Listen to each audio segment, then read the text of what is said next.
was an open secret in Nashville. This was an open secret in Christian music communities, and yet we let this guy get away with it for how long? I mean, 2004 is a while ago now. Like, we're talking 21 years. We're talking a couple of decades.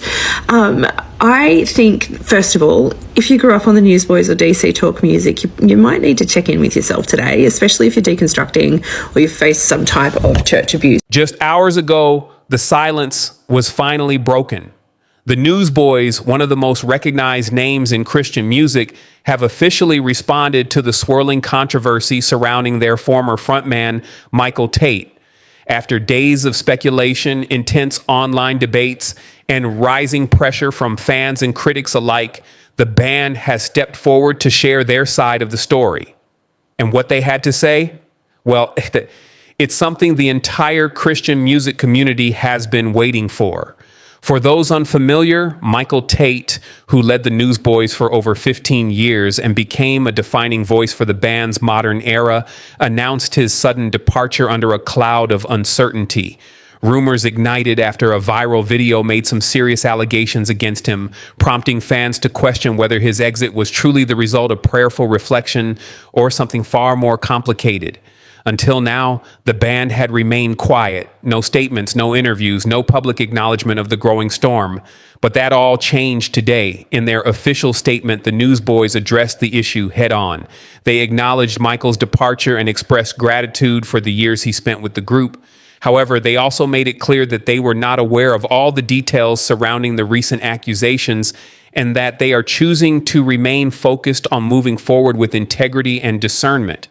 The band emphasized their commitment to transparency, unity, and Christ-centered ministry, reassuring fans that while the situation is deeply unfortunate, their mission remains unchanged: to share the gospel through music, love, and truth.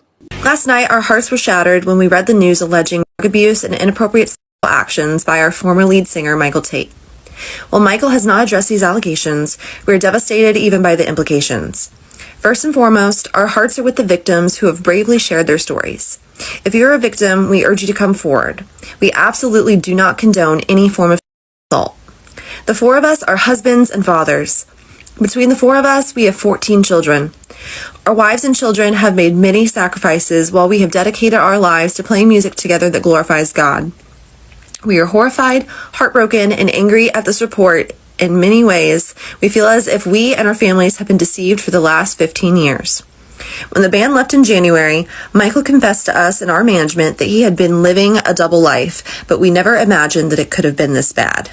Jeff, Jody, Duncan, and people are speaking out, and it's not just because of the allegations. It's because of the way the band is presenting the timeline. In their statement, the Newsboys implied they didn't know anything until Michael Tait's private confession back in January. But let's be honest, he had been touring with them for years. If you've ever been on the road with someone day in and day out, sharing green rooms, buses, and prayer circles, you know when something feels off. It stretches credibility to believe that no one in the band or on the team picked up on anything. Fans and insiders are starting to ask the hard questions. Did they turn a blind eye? Were there quiet conversations behind closed doors?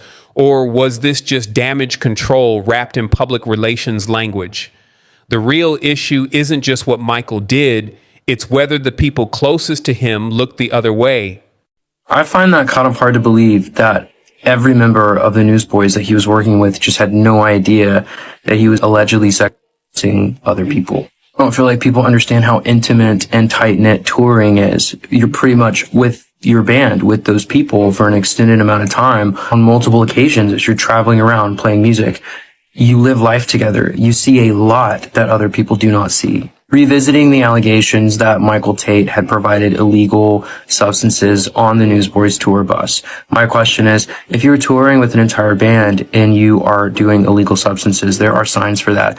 People are not dumb, and people can sense when something is wrong. You are in this tight-knit community where everything is a spiritual awakening. In the last year, I've talked to at least 4 separate people regarding allegations and Michael Tait. This is not a quiet issue. People in Christian music are very, very well aware of these allegations. They've been well aware of these allegations for a long time. They just don't want to say anything because it could damage their career, or their labels do not want them to speak out about these things because it is controversial. Well, you know what else is controversial? Allegedly being sexually assaulted. This is where it really, really infuriates me, because you have a band that I refuse to believe didn't know this stuff. I believe they absolutely had knowledge on certain aspects of this, or at least indications that something sinister could be going on if these allegations were true, which it sounds like with allegations could very well possibly be true. This situation with Michael Tait, it's not just about one man. It's about the entire system that props men like him up, shields them from accountability, and quietly looks the other way when things start to crack. Let's be real. Contemporary Christian music, or CCM, has known. The insiders knew. Nashville isn't exactly a place where secrets last long, especially in the tight-knit CCM circle. And yet, the silence persisted. Why? Because Michael Tait isn't just another artist. He's a powerhouse, a headliner, a symbol of success, and more than anything else, he's a cash machine.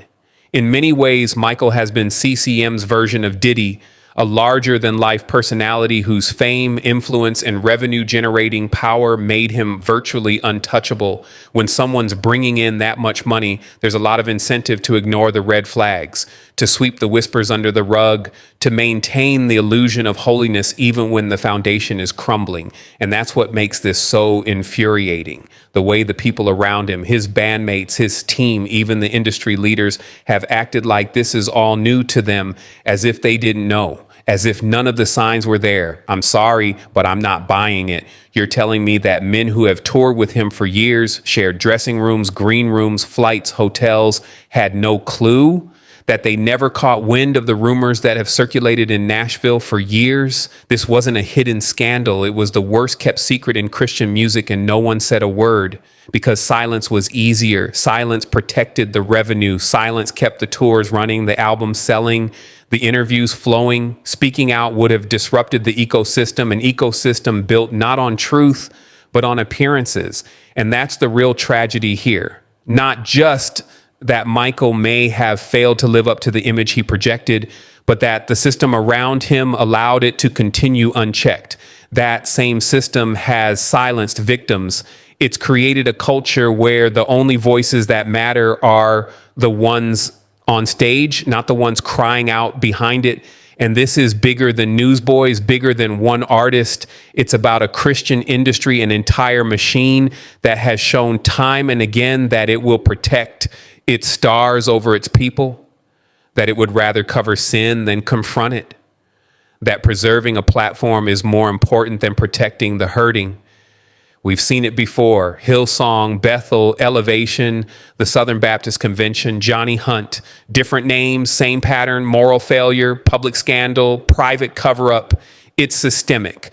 And what's most painful is that when survivors finally speak up, when they find the courage to break the silence, they're met not with compassion, but with resistance, denial, blame, sometimes even threats.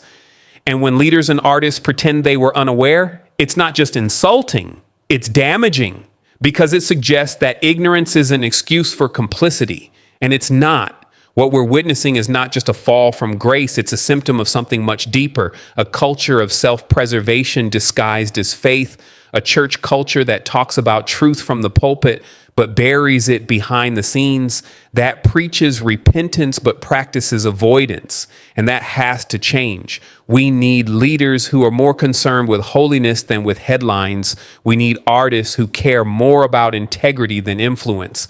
And we need institutions that prioritize people over profits.